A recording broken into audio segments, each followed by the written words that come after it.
Right, so hello and welcome back to Books and Things, and welcome to another video. And today I'm going to be talking about some wonderful works of historical fiction that I've read recently.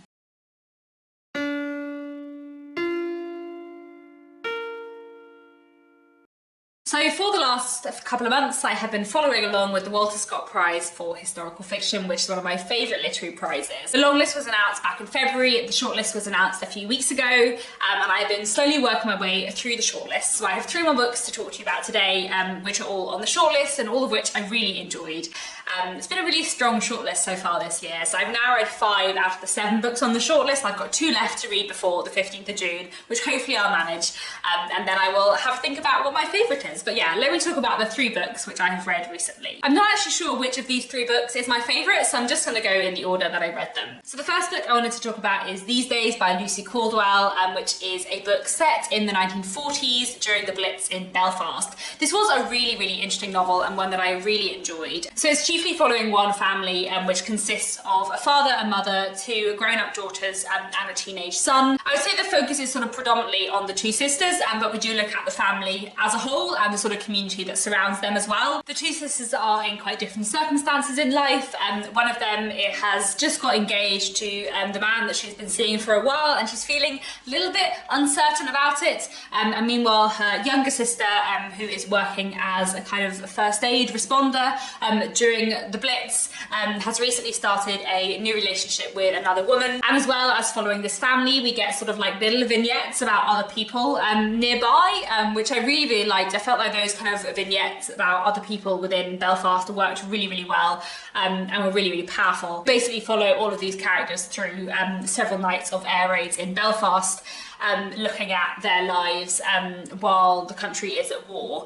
I thought These Days was so fantastic. It was so moving and powerful, and really intense. I feel like as well it was just really interesting to read a book about the Blitz in Belfast, because I know quite a lot about like the Blitz in London, but I don't actually know very much about the Blitz in other parts of the UK, and so it was really interesting to read about Belfast during the Second World War, especially because there were quite a few interesting things about kind of how things were working with the Republic of Ireland not being at war, and Northern Ireland being at war. So there is a scene in the book where characters are kind of on a train from Dublin to Northern Ireland. They've been shopping in Dublin, but they're not allowed to bring the things they have bought in Dublin back into Northern Ireland because of rationing in Northern Ireland. There's no rationing in Dublin, but there is rationing in Belfast. So they're kind of on the train hiding things from the customs inspectors. And those kind of snapshots of history were just really interesting to read about. So I really valued These Days for that. I thought it was such an interesting book. The one thing I will say is that there are no speech marks in These Days, which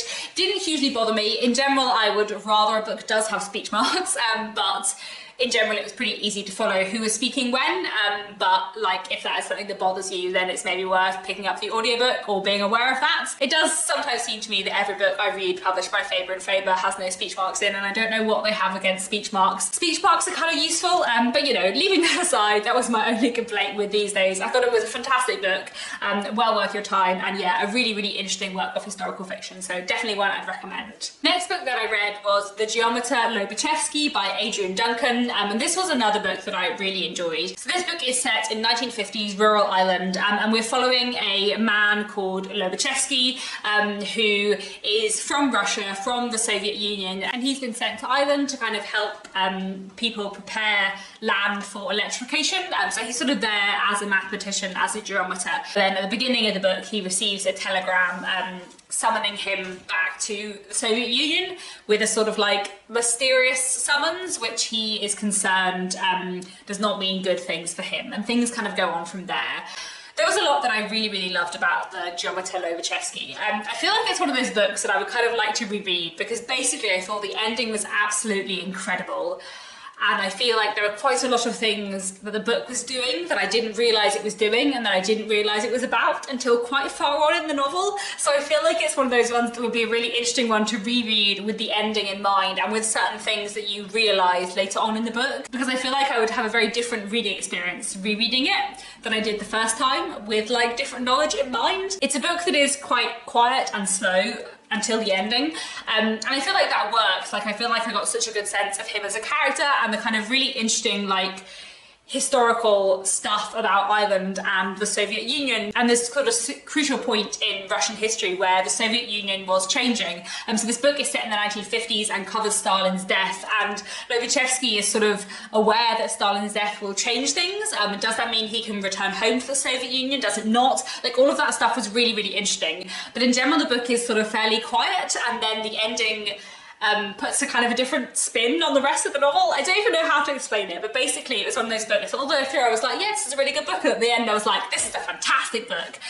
But I also feel like were I to reread it, I would think everything was fantastic because everything was kind of leading up to the ending. Does that make any sense? Basically, I really, really enjoyed the Geometer Lobachevsky. I thought it was really, really great. I would also say as well that one of the things I really value the Walter Scott Prize for is putting books on its long list and short list that I haven't heard of otherwise. I always feel like I discover something new that I wouldn't have read otherwise. I don't think I would have picked up the Geometer Lobachevsky otherwise, but I really, really enjoyed it and I thought it was a great read. So definitely one I'd recommend. And then the final book which I recently read, which is on the Walter Scott Prize shortlist, is Ancestry by Simon Mayer, and this was a really, really interesting book.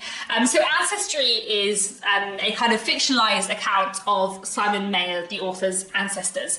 I assume it is all based on fact, but I'm not actually certain. It could all be fiction, but I feel like the fact that I don't know whether it's based on fact or it's all fiction is kind of delightful in itself, because this novel is written in a really unusual style where it is basically like a docudrama of a novel. So for the first half of the book, we follow one set of Simon Mayer's ancestors, and then in the second half of the book, we follow another set of his ancestors. So basically looking at two couples in the Victorian period whose grandchildren, I think, would ultimately meet and give rise to Simon Mayer's father, I think. In the first half of the book, we're looking at a young sailor and a young seamstress, and in the second half of the book, we're looking at a soldier who is fighting in the Crimean War and his wife who is left behind. And I found both of these stories and the characters within them very interesting in their own right, but the thing that I liked most about Ancestry was the unusual way that it is written, because like I said, it is basically a docudrama of a book. So there are full scenes and the characters are fully fledged, but then Simon Mayer will say, and I know this because here is the birth register from when this person was born. I know this because I can show you the wedding certificates of these two characters, but this is what I do know and this is what I don't know. This is what actually happened, but these are the gaps we have and we don't know why this happened. And sometimes Simon Mayer will say,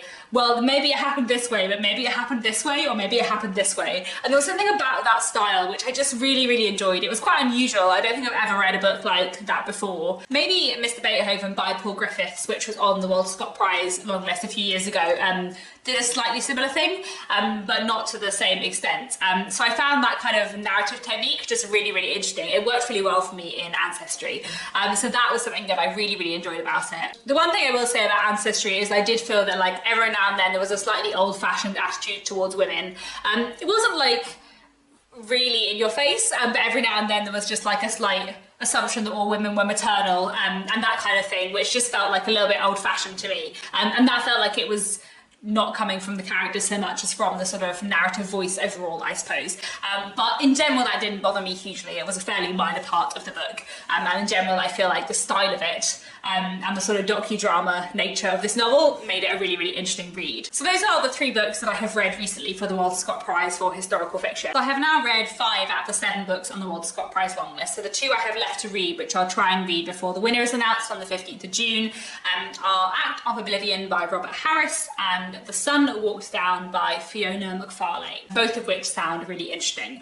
I would say out of the 5 that I've read so far, so the 3 today and also The Chosen by Elizabeth Lowry and I'm Not Your Eve by Devika Ponnambalam, I feel like my favourite is definitely The Chosen by Elizabeth Lowry, which I just loved. But I do feel like the fact that that book was about Thomas Hardy has given it an extra place in my heart because I really love Thomas Hardy. So subjectively, The Chosen is definitely my favourite. Whether I definitely think it's the best, who knows? But I did just think it was incredible.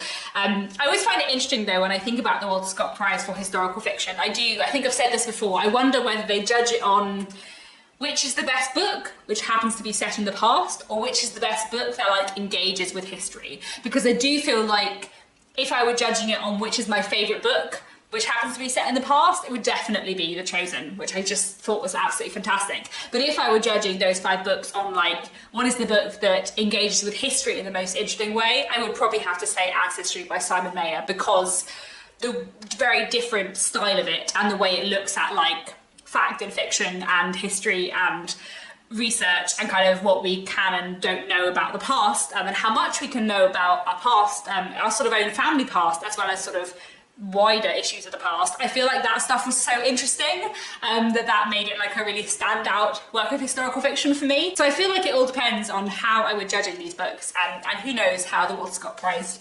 judge, I don't know. But I always find it kind of interesting to think about. So there we go. I think that's mostly what I wanted to say today. I'm looking forward to reading the final 2 books on the Walter Scott Prize shortlist, and I'm looking forward to seeing who the winner is on the 15th of June. Do let me know down in the comments if you've read any of the books on the Walter Scott Prize shortlist or longlist this year, what your thoughts are. That's all for now. Thanks so much for watching, and I'll be back very soon with another bookish video.